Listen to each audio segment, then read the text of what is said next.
大家好，我是阿胖。今天花了5元钱买了这么一大堆白菜，今天就用它做一个酸菜。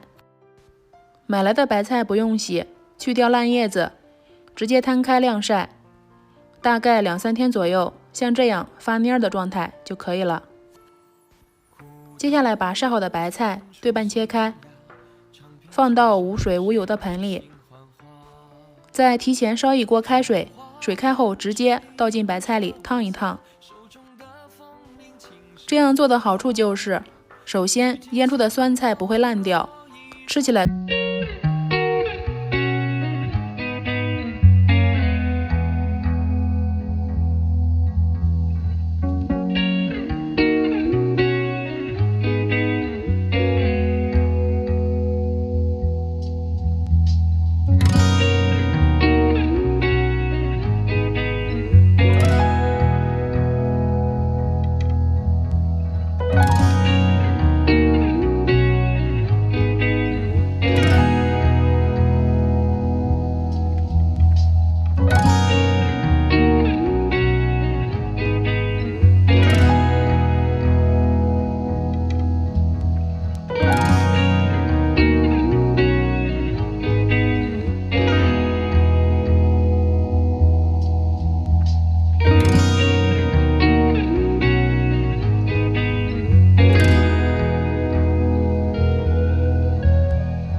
做酸菜的时候，只要记住不要沾到任何食用油就行了。